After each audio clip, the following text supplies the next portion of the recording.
The transport ship Meadowlark moved slowly through the dark space between stars. It was not a warship. It was not armed with anything more than a few small guns meant to scare off pirates. It carried families, mothers, fathers, grandparents, and 43 children, all heading to a new colony world where they would build homes and start fresh lives. The children were sleeping, playing, or watching the stars through the wide observation windows. It was supposed to be a peaceful trip. Nobody on the Meadowlark saw the Vreth raiding cruiser until it was too late. The Pale Fang came out of the dark like a predator, sliding through deep water. It was 3 times the size of the Meadowlark, and covered in weapons. The Vreth were slavers. They had been slavers for centuries, taking people from weaker species and selling them across the galaxy. They feared nothing, because nothing had ever given them a reason to be afraid. Warlord Cyrax stood on the bridge of the Pale Fang and watched the human transport on this screen. He was tall, covered in thick gray scales, with 4 arms and eyes like black glass. He smiled, showing rows of sharp teeth. A civilian ship with no escort. Easy prey. Board them, he said.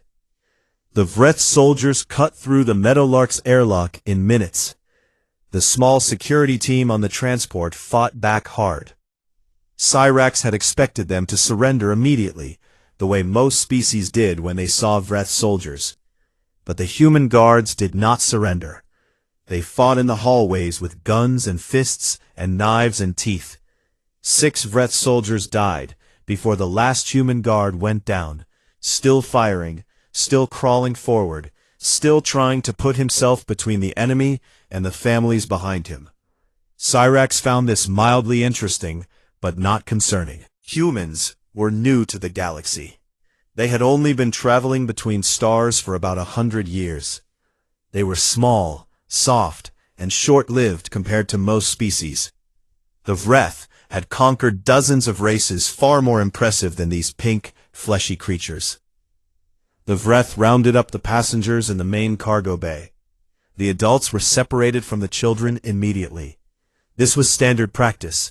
Children were more valuable at auction. They could be trained, shaped, and sold for higher prices. Cyrax looked over the group of 43 human children standing in the cold light of the cargo bay and felt satisfied. This would be a profitable raid.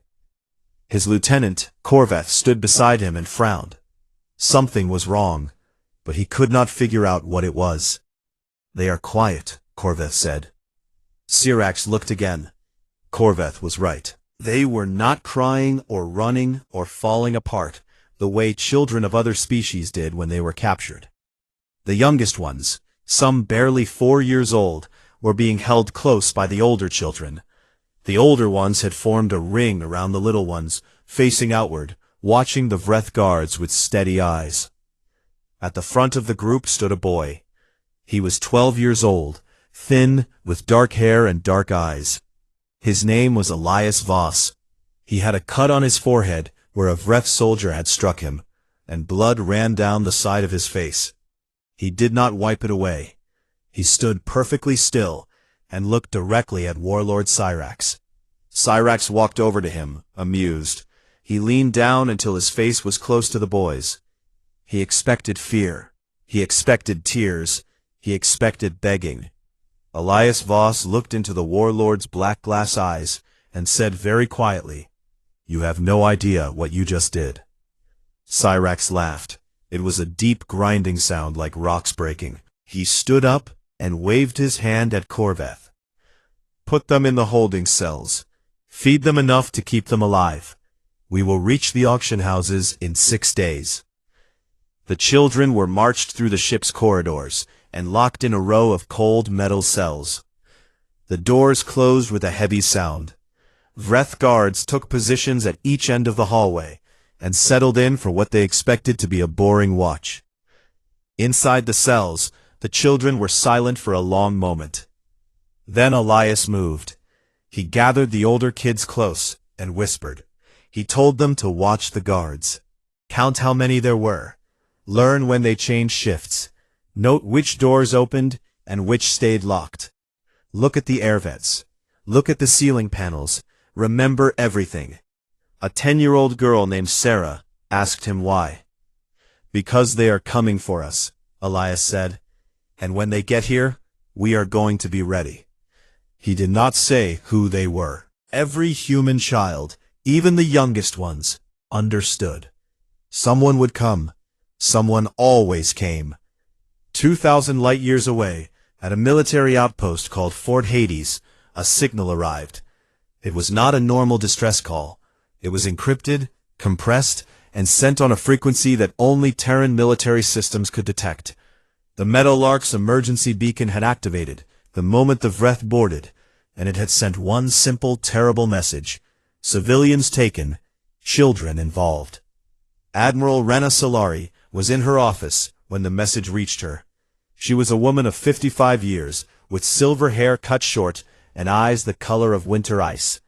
She had fought in 3 wars and had never lost a battle. She read the message once, then read it again. Her hands did not shake, but something changed in her face. Something went cold and hard and final, like a door closing that would never open again. She stood up, walked to her command center, and opened a channel to Terran High Command on Earth. Every officer in the room turned to look at her. They had never seen that expression on her face before. It frightened them more than any enemy fleet could. "This is Admiral Solari, Fort Hades Actual," she said, her voice flat and steady. "I am requesting immediate authorization to invoke Protocol 9. 43 human children have been taken by the Vreth Dominion. I repeat, children are involved." The response came in less than 30 seconds. It was the fastest authorization in Terran military history. "Protocol 9 is authorized. God help them." Admiral Solari closed the channel and turned to her staff. "Wake up every ship in this sector. Cancel all leave. Recall every soldier. I want the fleet moving in 4 hours." Across Terran space, the message spread like fire. On space stations and colony worlds, on warships and outposts, the word went out. Soldiers who had been sleeping woke up and reached for their weapons. Ships that had been powered down roared back to life. Pilots ran to their fighters. Engineers sealed engine rooms and pushed reactors to full power. On Earth, in the great halls of the Terran Confederation, the leaders of humanity looked at each other and understood that something terrible was about to happen. Not to humanity, to the Vreth. Nobody in the Vreth Dominion knew what was coming. They had never heard of Protocol 9. They did not know that humanity had written a single simple law into the very foundation of their military. There is no crime in the universe that will be answered with more force, more speed, and more violence than the taking of human children. There would be no negotiation. There would be no mercy. Warlord Cyrax sat in his command chair on the Pale Fang and counted his future profits. He had no idea that he had just made the worst mistake in the history of the galaxy. And 2,000 light-years away, 200 warships began to move. The Galactic Concord Assembly Hall was the largest meeting place in known space. It floated in orbit above a neutral world, a massive ring-shaped station where ambassadors from over 300 species came to argue, trade, and pretend to get along.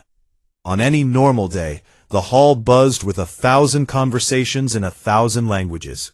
But today, the hall was silent. The human ambassador had just finished speaking.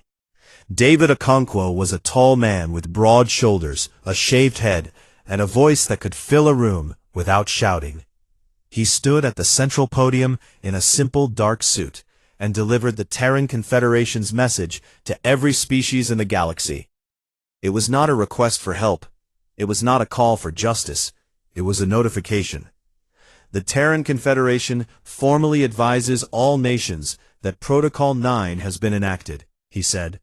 A state of total war now exists between humanity and the Vreth Dominion. Any entity that provides aid, shelter, resources, or trade to the Vreth Dominion from this moment forward will be considered a participant in this conflict and treated accordingly. You have 72 standard hours to cut all ties with the Vreth. This is not a request. This is not open to discussion. Thank you. He stepped away from the podium and walked back to his seat. He did not look back. He did not wait for questions. The hall erupted. Ambassadors from a dozen species stood up and shouted. The Jorali delegation, a species of tall bird-like creatures known for their strict adherence to rules, demanded to know what legal authority humanity had to declare total war without Concord approval.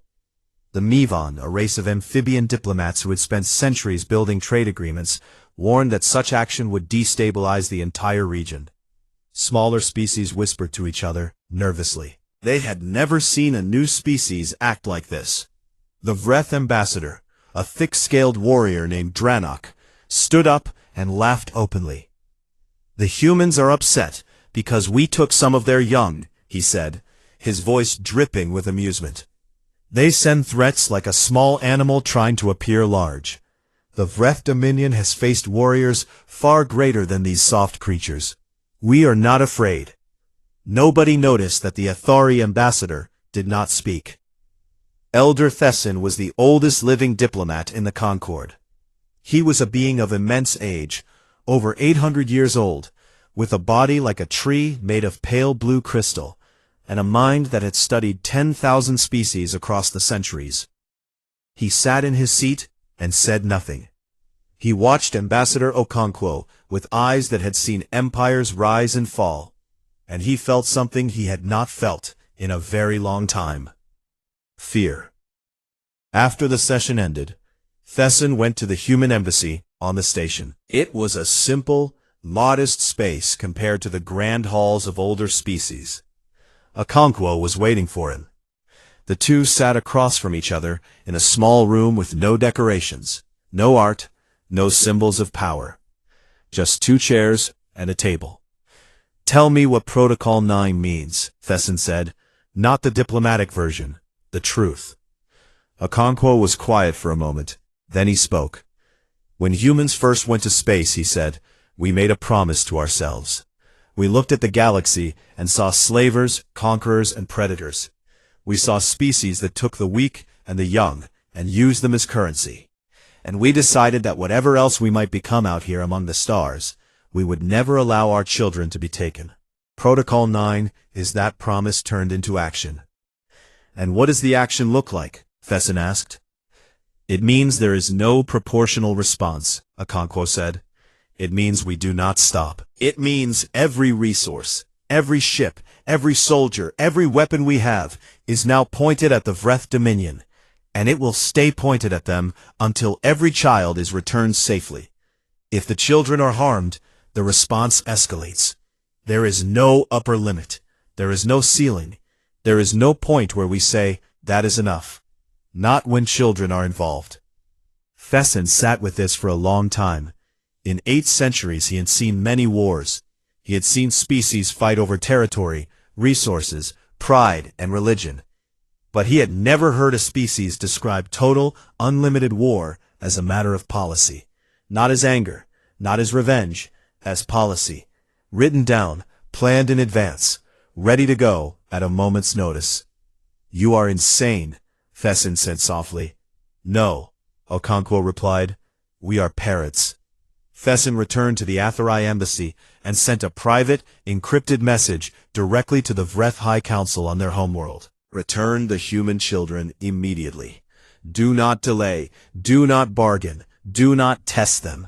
Give the children back and beg for mercy. The Vreth High Council received the message, read it, and laughed, just as their ambassador had laughed. The Vreth had ruled their region of space for over 1,000 years. They had crushed rebellions, broken warrior species, and burned worlds that resisted them. They were not going to be frightened by a species that had barely learned to travel between stars. The council sent back a single line. The merchandise will be sold as planned. On the Pale Fang, which was now moving deeper into Vreth territory toward the auction houses of the inner worlds, life continued as Warlord Cyrax expected. The adult prisoners from the Meadowlark had been moved to a separate holding area.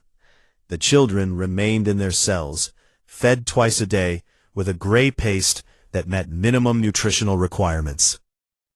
The guards watched them with bored indifference.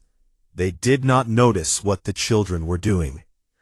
Elias Voss had organized them quietly and carefully. The older children, the ones between 10 and 14, each had a job. 2 of them watched the guards at all times, counting steps, tracking patterns, noting which guards were alert and which were lazy. 3 others studied the cell doors, learning how the locks worked by watching when the guards opened them to deliver food. 2 more mapped the air vents in the ceiling, calculating whether the smallest children could fit through them. Elias himself talked to the guards. He asked them innocent questions in a small, frightened voice. Where were they going? How big was the ship? Were there other prisoners? The guards answered carelessly because he was just a child, and children were not dangerous. They told him things without thinking. The ship's layout, the number of crew, the location of the engine room and the escape pods. Every night, when the lights dimmed, Elias whispered everything to the older children, and they whispered it to the ones below them. The 4-year-olds and 5-year-olds did not understand the details, but they understood one thing because the older children told them over and over again in soft, steady voices. Be brave, be quiet, and someone is coming. Sarah, the 10-year-old girl, had figured out the lock mechanism on their cell by the 3rd day. She could open it with a bent piece of metal she had pulled from the bottom of her food tray. She told Elias. He told her to wait. Not yet, he said. When the time is right, we will know. On the 6th day of the crisis, the Vreth border fleet received a strange signal on their long-range sensors. It was a massive energy signature moving toward them at speeds that should not have been possible for a fleet that size. The border admiral, a veteran of 40 years, looked at the readings and felt the first cold touch of doubt. 200 warships dropped out of hyperspace at the edge of Vreth territory. They arrived in perfect formation, spread across a line so wide it covered the entire border sector. They were not the clumsy, slow ships the Vreth had expected from a young species. They were sleek, fast, and radiating more firepower than the border fleet's instruments could properly measure. Admiral Rena Solari sat in her command chair aboard the flagship Indomitable and looked at the Vreth fleet ahead of her. 80 ships, old designs, outdated weapons, crews that had spent their careers bullying unarmed transports and slave ships. She did not hail them. She did not identify herself. She did not demand surrender. She gave one order. All ships, advance. Weapons free. The fleet moved forward, and 200 warships crossed the border into Vreth space without slowing down, without stopping, and without mercy. Behind them, across Terran space, the second fleet was already assembling. 150 more warships pulled from every corner of human territory. And behind those, a third fleet was being prepared, and a fourth. Humanity was not sending a message. Humanity was sending everything. And on the Pale Fang, deep inside Vreth's space, Elias Voss sat in his cold cell and waited. He did not know the details. He did not need to know. He could feel it, the way every human child could feel it, in that deep, ancient part of the brain that remembered what it meant to be part of a species that never ever abandoned its young. The Vreth border fleet died in 11 minutes. 80 warships, crewed by thousands of Vreth soldiers, armed with weapons that had crushed rebellions across a dozen star systems, organized in a defensive formation that had held the border for 200 years. They lasted 11 minutes against the Terran First Fleet. The Vreth border admiral gave the order to fire the moment the human ships came into range. Vreth weapons hit the human shields and did almost nothing. The energy simply spread across the Terran barriers like water hitting stone. Then the human ships fired back, and the Vreth learned something terrible. Humanity had been lying. For 100 years, since they had first appeared on the galactic stage, Humans had presented themselves as average. Their ships were adequate. Their weapons were standard. They attended diplomatic meetings and smiled politely, and traded fairly, and gave every impression of a young species still finding its way. Every intelligence report from every species in the galaxy said the same thing. Humans were unremarkable. Decent engineers, emotional creatures, not a serious military power. It was all a lie. Not a small one. A massive, patient, deliberate deception that had lasted a century. The Terran warships that crossed the Vreth border were nothing like the ships humans had shown the galaxy. They were faster than anything the Vreth had ever tracked. Their shields absorbed punishment that should have torn them apart. Their weapons fired with a precision and power that turned Vreth cruisers into expanding clouds of metal and fire. And the humans driving those ships fought with something the Vreth had never encountered in any of the species they had conquered. They fought with rage, not mindless rage, not the panicked fury of a cornered animal. This was something deeper and older and far more dangerous. It was the cold, burning anger of a species that had evolved for millions of years around one simple truth: protect the young. Every human on every ship, from Admiral Solari on the bridge of the Indomitable to the youngest engineer in the deepest engine room, carried the same fire inside them. 43 children had been taken. That was all they needed to know. That was all any of them would ever need to know. The border fleet was gone in 11 minutes. Not defeated, not scattered, gone. Every ship destroyed, every station broken. The Vreth border, which had stood unchallenged for 2 centuries, ceased to exist in less time than it took to eat a meal. Admiral Solari did not pause to celebrate. She did not slow down to collect survivors. She pushed the fleet forward into Vreth space at full speed and broadcast a single message on every Vreth military and civilian frequency. This is Admiral Rena Solari of the Terran Confederation. You are holding 43 human children. Every hour that you continue to hold them, we will destroy another military installation, another orbital station, another piece of your empire's infrastructure. Every child that is harmed will cost you a world. Return our children now. This is your only warning. The message reached the Vreth High Council on Vrethari Prime within minutes. For the first time, the council members were not laughing. The reports coming in from the border were impossible. Their entire border fleet destroyed in minutes. Enemy ships moving at speeds their sensors could barely track. Weapons they had no defense against. But the Vreth were proud. They had been conquerors for 1,000 years. They did not surrender to a species they still considered inferior.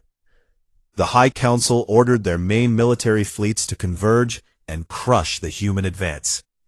Over the next 3 days, the galaxy watched in disbelief as the Terran fleet carved through Vreth space like a blade through cloth. The Vreth Third Fleet, 120 warships, met the humans at the Korath system. The battle lasted 40 minutes. The Vreth lost every ship. The humans lost 4. Vreth soldiers who survived in escape pods and were later rescued reported things that made no sense to their commanders. They said the human ships charged directly into the heaviest fire rather than pulling back. They said human boarding parties attacked with weapons and bare hands and refused to stop even when injured. They said the humans did not take prisoners, did not pause, did not hesitate. The Vreth Fifth Fleet tried to set an ambush in an asteroid field near their inner colonies. The humans detected the ambush before they even entered the system, flanked the Vreth from 3 sides, and destroyed the entire fleet in under an hour. The commander of the Fifth Fleet sent one final message before his ship was torn apart. It said, "They are not what we thought they were." Colony worlds surrendered without fighting the moment human ships appeared in their systems. Vreth military stations powered down their weapons and opened their doors. The word had spread faster than the fleet itself. Do not fight the humans. You cannot win. There is nothing in the history of the galaxy that fights the way they fight. On the Pale Fang, Warlord Cyrax watched the reports come in from his command chair, and felt something he had never felt before in his long career of violence and cruelty. He felt afraid. His ship was deep inside Vreth territory, moving toward the inner worlds. He had thought he was safe here, far from the border, surrounded by the full might of the Vreth Dominion. But that might was disappearing. The border fleet was gone. The Third Fleet was gone. The Fifth Fleet was gone. The humans were advancing faster than anyone had believed possible, and they were not stopping for anything. Cyrax made a decision that would prove to be his final mistake. He contacted the Vreth High Council and suggested using the human children as leverage. He would send a message to the human fleet. Surrender, or the children would be harmed. The council agreed. It was the kind of move that had worked against other species. Threaten the hostages, force a negotiation, buy time to regroup. Cyrax recorded the message and transmitted it on all frequencies. He showed the children in their cells. He made his threat clear and specific. He gave the humans 12 hours to stop their advance. The human response arrived in 6 hours. But it was not a message. 150 warships dropped out of hyperspace directly above Vrethari Prime, the Vreth homeworld, the heart of their empire, the most heavily defended planet in their entire territory. The humans had bypassed every fleet, every defense station, every minefield, and every sensor net the Vreth had built over 1,000 years. They had done it silently, without being detected, using an electronic warfare system so advanced that the Vreth did not even know the fleet was there until it was already in orbit. The orbital defense platforms around Vrethari Prime went dark, not destroyed, simply turned off. The humans had reached into the Vreth computer systems and shut them down like a parent turning off a light. The planetary shield generators flickered and died. Communication satellites went silent. In less than 10 minutes, the most powerful world in the Vreth Dominion was completely defenseless. Admiral Solari sent one message down to the planet's surface. We are here. We are above your homes. We are above your families. We are above your children. Now you understand what it feels like. Return ours. The Galactic Concord held an emergency session. Species that had been allied with the Vreth for centuries scrambled to cut ties. Trade agreements were cancelled. Diplomatic channels were closed. Embassies were shut down. Nobody wanted to be anywhere near the Vreth when the humans were done with them. Elder Thesson of the Athari stood before the Concord Assembly and spoke. The ancient being's voice was heavy with something between admiration and horror. I warned them, he said. I went to them privately and told them to return the children. They laughed at me. They called the humans soft and weak and young. Now their border is gone. Their fleets are burning. Their homeworld is surrounded. And still the humans have not stopped. I have lived for 800 years. I have studied every war and every species in this galaxy. And I tell you now, all of you, listen carefully. Humans do not bluff. They do not posture. They do not threaten and then walk away. When it comes to their children, they are the most dangerous force this galaxy has ever seen. They will burn everything to bring their young home. Everything. The assembly was silent. Deep inside the Pale Fang, the lights flickered. The power system stuttered as the Vreth military network began to collapse under the weight of the Terran electronic attack. In the holding cells, the children felt the ship shudder. The guards outside were shouting, panicking, running to their stations. Elias Voss sat in the dark and smiled. He looked at Sarah, who held up the bent piece of metal she had been saving. The cell doors could be opened at any time. The air vent routes had been mapped. The guard patterns had been memorized. They are close, Elias whispered to the others. Get ready. 43 children, alone on an enemy ship in the heart of hostile space, got ready. They were not afraid. They had never been afraid. Because they knew, with the certainty that only human children could know, that their people would come for them. And their people had come with fire. The Special Operations Team was called Hound. That was its only name. It had no official number, no public record, and no barracks that appeared on any military map. The men and women of Hound were selected from the best soldiers humanity had ever produced, and then trained beyond what most people would consider possible. They existed for one purpose. When human hostages were taken, Hound brought them home. Captain Marin Driscoll led the 12-person team that boarded the assault shuttle in the launch bay of the stealth cruiser Silent Grace. She was 38 years old, with short brown hair, a jaw like cut stone, and hands that could field strip a weapon in the dark in under 4 seconds. She had been on 19 extraction missions in her career. She had never lost a hostage.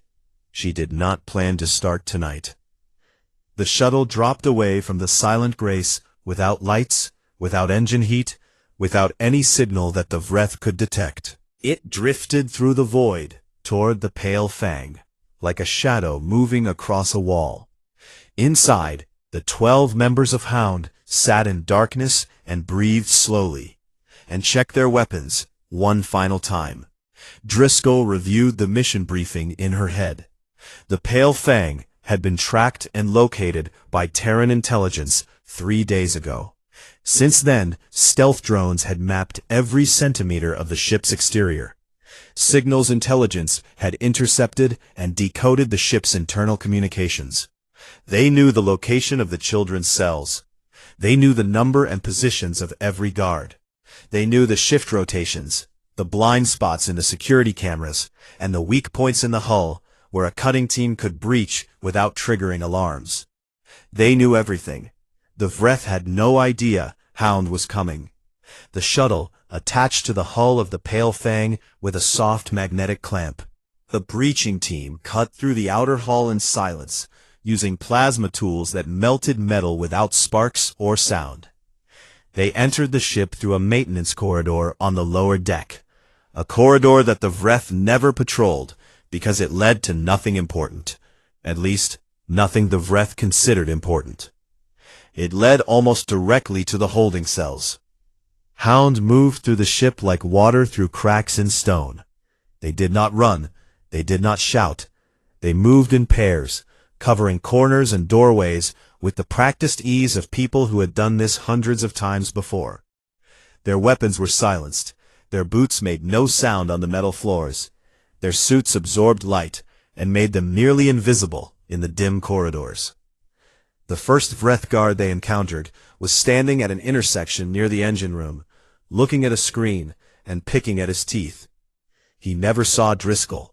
He never heard her. One moment he was alive, and the next he was on the floor, and Hound stepped over him and kept moving. The second guard was around the next corner. The third was at the top of a stairway. The fourth and fifth were playing a game at their station near the holding cells, their weapons leaning against the wall behind them. They both died before either could reach for a gun. Driscoll counted the bodies. 5 guards down. According to their intelligence, there were 3 more between them and the children. She hand-signaled her team forward. The 6th guard saw them coming and opened his mouth to shout. A round from Driscoll's weapon hit him before the sound left his throat. The 7th turned a corner and walked directly into 2 Hound operators. He was dead before he understood what was happening. The 8th guard, the one stationed directly outside the children's cells, heard something and reached for his communication device. He was a half-second too slow. 8 guards, 0 alarms. The path to the holding cells was clear. Driscoll approached the cell doors and prepared her override tool to hack the locks. But before she could activate it, there was a soft click, and the first cell door swung open from the inside. Elias Voss stood in the doorway. Behind him, 20 of the older children were on their feet, organized in a tight group, the younger children in the center. Sarah stood beside Elias, holding the bent piece of metal she had used to pick the lock, a small and proud smile on her face. One by one, the other cell doors opened. The children had unlocked them all, and had been waiting in the dark, ready, silent, and organized. Elias looked at Captain Driscoll. He was dirty and thin, and his cut had become a bruise that covered half his forehead. He stood straight and tall, and saluted. It was not a perfect military salute. It was a 12-year-old boy's version of one, and it was the most serious and dignified gesture Driscoll had ever received. 43 accounted for, Elias said. No casualties. Ready for extraction, ma'am. Captain Marin Driscoll, who had killed 8 enemy soldiers in the last 6 minutes without hesitation, who had walked into danger 19 times and never flinched, felt her eyes burn. She blinked it away and nodded. Copy that, she said. Good work, son. Let's go home. She keyed her radio. Hound actual to Fleet Command.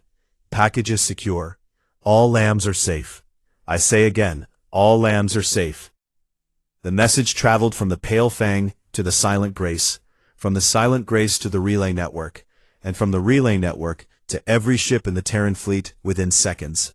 On the bridge of the Indomitable, Admiral Solari heard the words and closed her eyes. She pressed her hands flat on the console in front of her and took 3 slow breaths.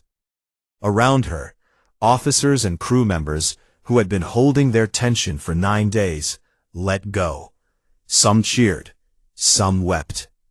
A weapons officer who had served for 20 years put his head down on his console and cried without shame. Across the fleet, the reaction was the same. Soldiers hugged each other. Pilots pumped their fists in their cockpits. Engineers, who had kept the ships running on no sleep and pure determination, sat down on the floor and let themselves feel the relief. The children were safe. All of them. Every single one. But the war was not over. Hound extracted the children to the Silent Grace within the hour. Medical teams examined every child. They were dehydrated, underweight, and some had minor injuries. But they were alive. They were together, and they were free. The adults from the Meadowlark were being held at a separate facility on a Vreth military station near the Inner Worlds. Admiral Solari dispatched a fast assault group to recover them. The station surrendered without firing a single shot. The Vreth crew opened the doors, laid down their weapons, and stepped back. They had heard what happened to everyone who stood between the humans and their people.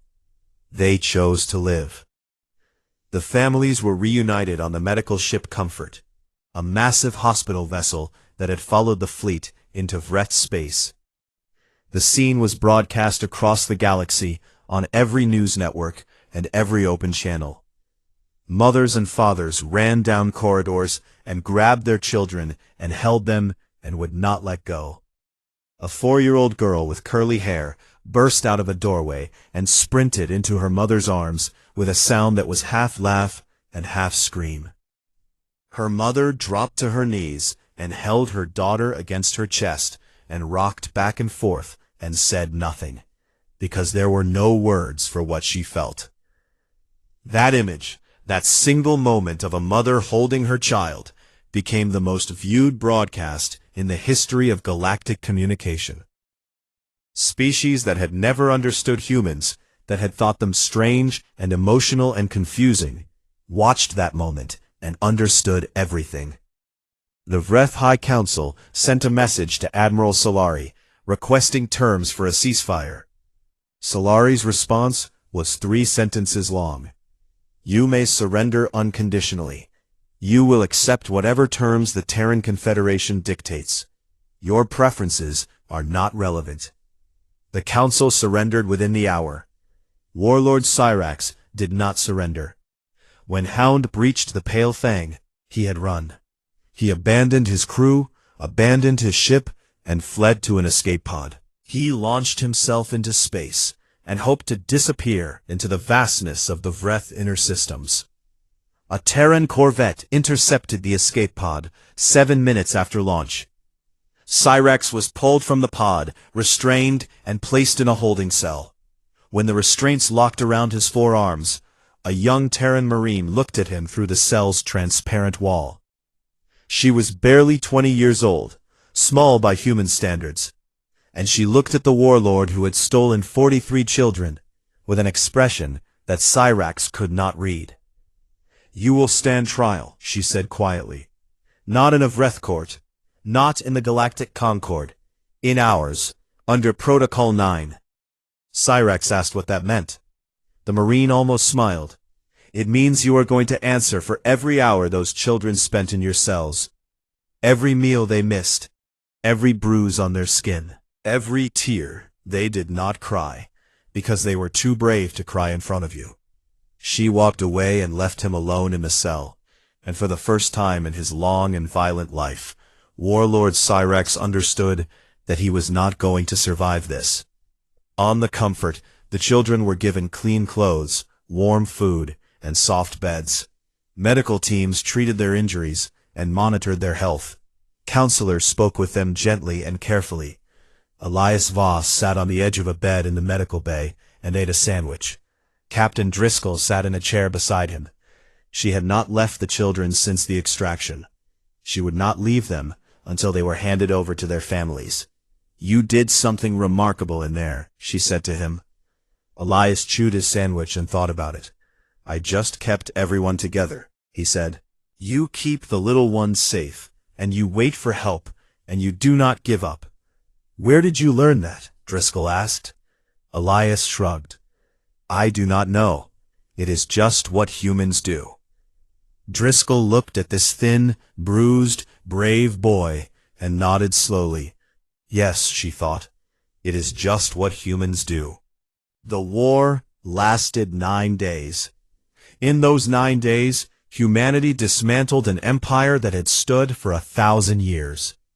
The Vreth Dominion, which had conquered and enslaved dozens of species across an entire region of the galaxy, was broken so completely that historians would later struggle to find a comparison.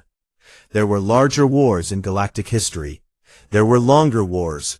But there had never been a war so fast, so total, and so devastating as the one humanity fought to bring 43 children home. Now it was over.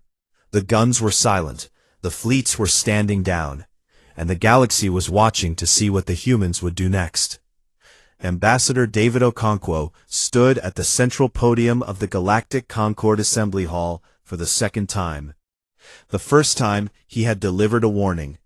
This time he carried something different. He held a single document in his hands, and he placed it on the podium and looked out at the representatives of over 300 species. The hall was full. Every seat was taken.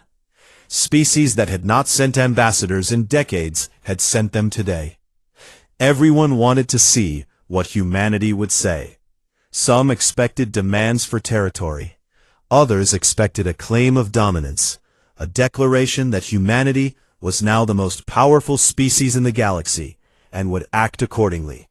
That was what every other conquering species had done throughout history.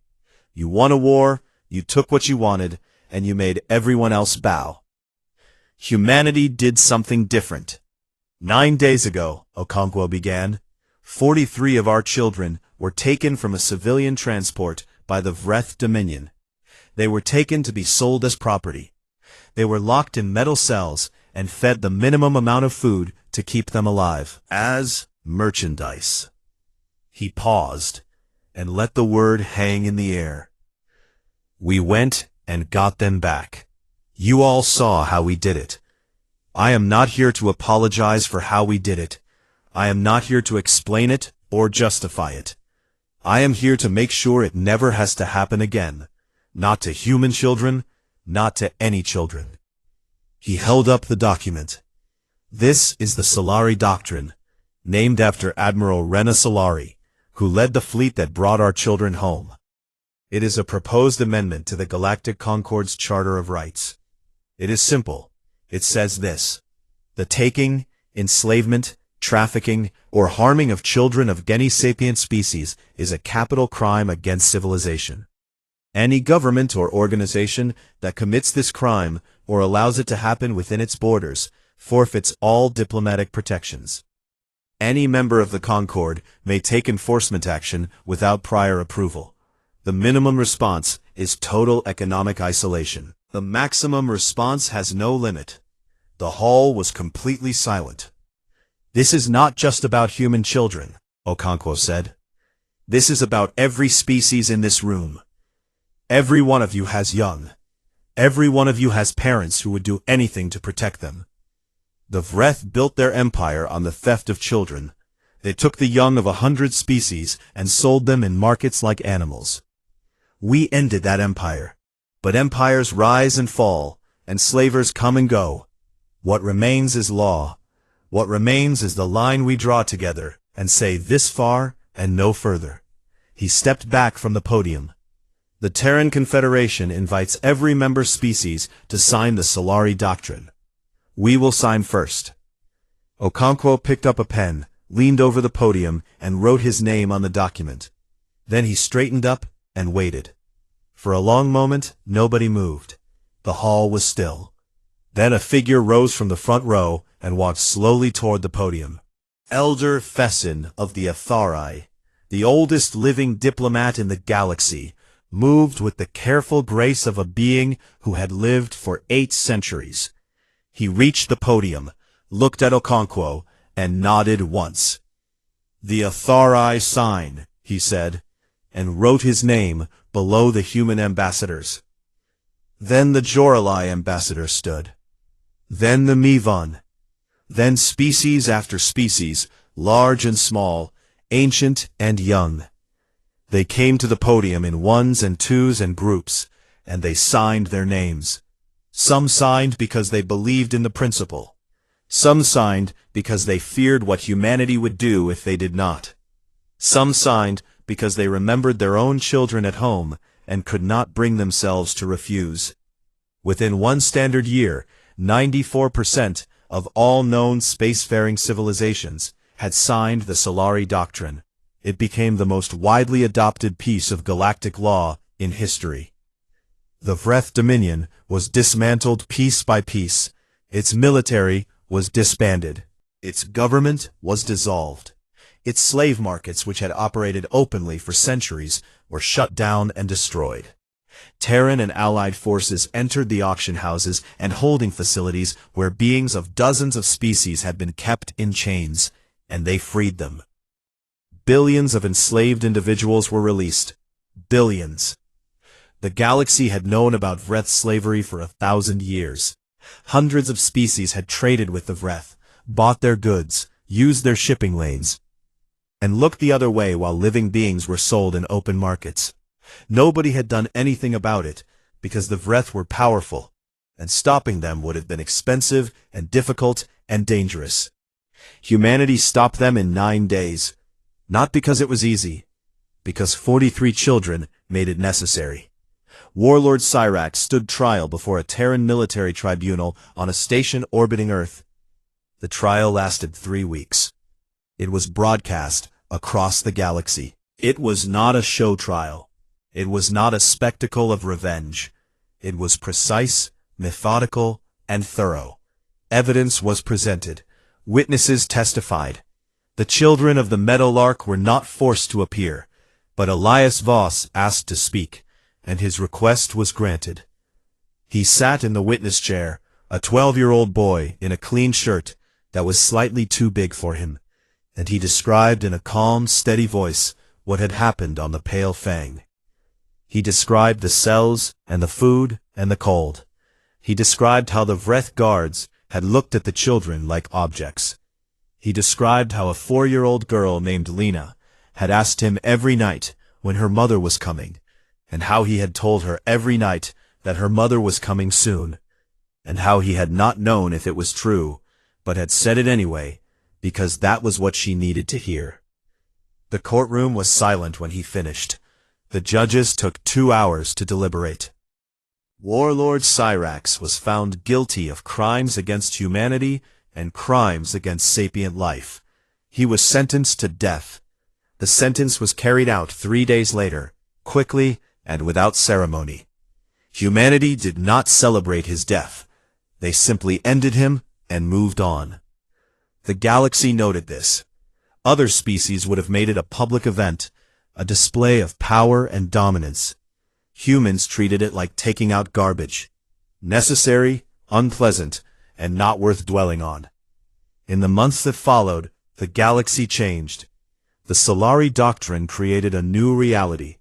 Species that had tolerated slavery and child trafficking because it was profitable began to reconsider. Not because they had suddenly developed better morals, but because they had seen what happened to the last empire that touched human children. And they understood that the same fury could be directed at anyone who violated the doctrine. They had established a consequence. 5 years passed. Elias Voss stood on the steps of the Terran Naval Academy on a bright autumn morning. He was 17 now, tall and lean, with the same dark eyes that had stared down Warlord Cyrax in a holding cell on the Pale Fang. The bruise on his forehead was long gone, but a thin scar remained where the cut had been. He wore the gray uniform of a first-year cadet, and it fit him perfectly.